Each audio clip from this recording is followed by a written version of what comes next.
So we're about halfway down the path now, and just at that point across the other side, that's where you come down to get onto the walk at the other side, and that's the path that comes off the other path roadway down to the tower house that I showed you earlier on.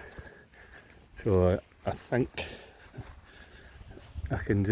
you can just see it there, just at the edge of the trees.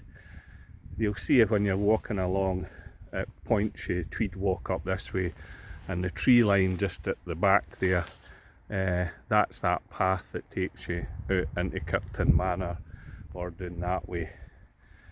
So there's the wave house just up there. So that's where we've came from, and we're just heading this way. And I'm just going to pause you at the moment till we get round here, and I'll show you where the car park is. As you can see, this section a bit muddy underfoot at this time of the year. That's why you wear the right boots or even wellies, but always remember when you're out is to take snacks, plenty of drinks. I've got a first aid kit in my rucksack, and your waterproofs as well, because the weather changes quite rapidly. So I'm just going to switch off for a wee bit till I get round, and I'll show you. We're just about back at the Manor Bridge. So I'm just going to show you the view. There's the hill that we went round. There's the ones that we walked across. There's where we came out through the forest. And there's our starting point. That's the Swear car park. So as you can see, I'm just looking at my watch now, and it's 10 to 2. We left there at 11:30. So I would reckon we're 10 minutes walk away. So that's a good 2.5 hours.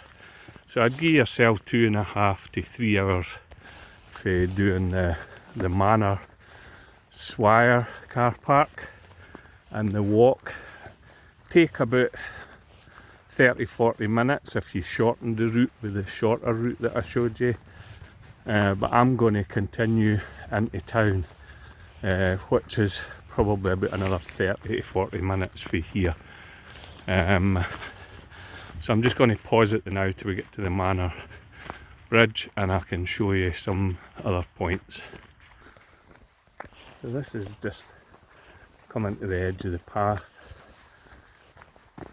You can go straight along, it takes you into the farmer's field, so, or just go through this gate. Probably better going through the gate because it keeps you out of the muck.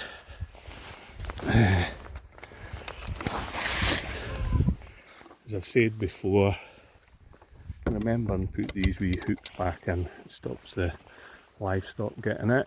You can just see up in the background there, that's your car park where we started from earlier on. So just along to this fence line. I'll just pause the now, and I'll give you a wee bit more info when we get there. So this is us at the end. That's the main road of the Peebles to Glasgow. So you could actually come down here. That's the other path that we avoided.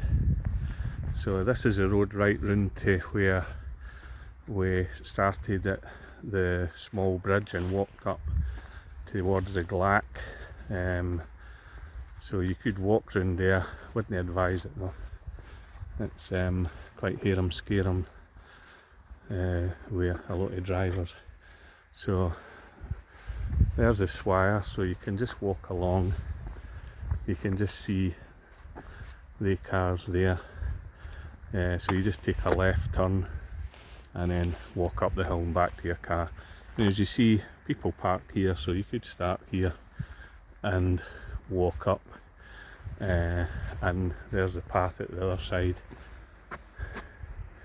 It's not too great going that way, so we're heading along to that bridge along there, and I'll switch it off till we get there. So we're coming along the path back to Hay Lodge Park. You can walk down that way nearer the river, but I wouldn't suggest it at this time of the year. It'll be quite muddy, so what you want to do is just keep on this track right up to the viaduct that's here, and then I'll take you, or I'll point you at a few points at the viaduct. So I'm just going to pause it again. So this is us approaching the old railway viaduct. This was the Glasgow to Peebles railway line back in the old days. But anyway, you can see here Tweed Bank, Needpath Castle. So we're going down there, but I'm just going to take you across because you can walk across the other side. The only thing is at the other side of here there's a tunnel, and I would suggest if you wanted to go through that, brings you at Needpath, it brings you at the Hay Lodge Park. So we're going to be walking along there. You can walk the other side, bit precarious, but it is doable, or you can go through the tunnel, but do bring a torch if you're doing that, because a mobile phone torch isn't sufficient enough. So I'm not going to go that far along. So again, this is just at the end. So if you were coming that way, which is walkable, it's just a bit precarious, you've just got to be careful. So we just go down these steps onto the side of the river and along to Needpath. So I'll just stop it here.